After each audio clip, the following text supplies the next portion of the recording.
We will tell stories of past increased paper and blood for ink, for our future generations to grasp how fiercely we fought for the respect, equality, and equity that they must surely be enjoying. We will explain that women had to lie on cold streets to help remind them what it feels to be warm and alive, and have it at the back of your mind that that could be taken away at any time at their mercy. Eulogies bearing the sore reminders of lives not lived, breakfast half eaten, the time frame of brutality fitting the future that the god of the system carefully crafted in his dungeon of torture and control, masked as love, affection, and acceptance. We will explain how our hearts became dyslexic by seeing these chains for jewelry, gifts, and limitations for freedom, because how dared we speak up, we ungrateful gender. The anger of the nation will be the woman's burden to bear, as with other things that she was victim of. We will explain how for years women have suffered injustices that were never seen as such, but when a man started to suffer the same, it was called pandemic. And that's on patriarchy. We will explain that indeed our bodies are just numbers, that them being on the street will not stir up any compassion in the hearts of the perpetrators.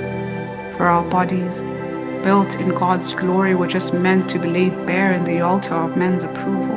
Our mouths, created to speak of God's wonderful works, to wield it shut in the obedience of the male ego.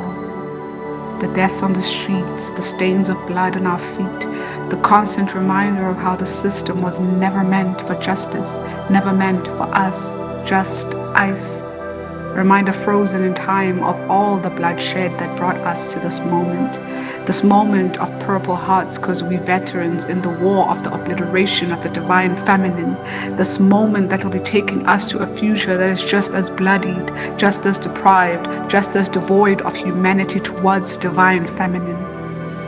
They decided to call it Lady Justice in order to distract us from the fact that it benefits us not.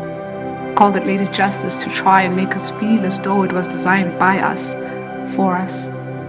We will say we pleaded with the system. We will say that we pleaded so much with the system that we had to come to terms that perhaps we didn't know the language that the system spoke, hence the miscommunication between us and it.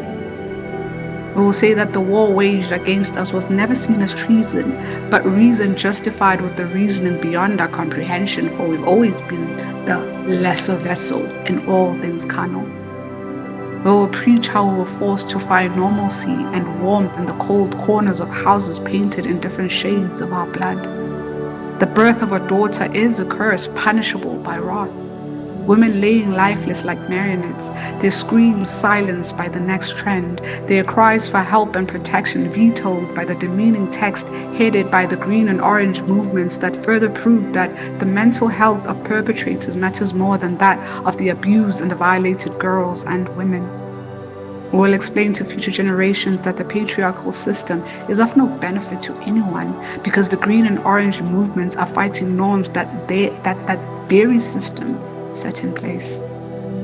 We will explain that instead of them fighting the big bad system, they would much rather fight its fellow victims. We will explain how we could never keep count of the names that go unnoticed and remembered only in bloody tents. As guns blew up chest, knives gutted out breath, mothers pleading for help. We will explain that love was indeed a binding force, that it was a currency that only they controlled, that we had to be grateful that they even deemed us worthy to be beheld by them, and were to show our daily appreciation by self-deprecating and neglect, to show appreciation by never holding space for them and self, for it was and always will be about them, for who the heck are we? We will explain that I love you indeed meant I will bleed for you. That indeed marriage was not a glimpse of heaven on earth, but hell on earth in its fullest form.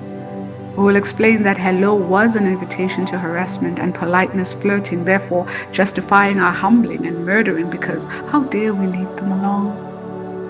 We will explain that we did indeed stack the bodies on top of bodies, of children who were still figuring out their hobbies, who still didn't know their favorite dishes but had to learn the language of male pleasure being the bane of their existence, if in fact they cared for their lives. the kind of mathematics that no child has to learn. This chapter of history is writing itself in us, on our skin, in our bones. This chapter of history has itself written in our bones so clearly that in future, when they dig us up, they will know. They will know that we are that generation that stood for change. May our fossils fuel the next. May we carry this bloody footprint to our graves.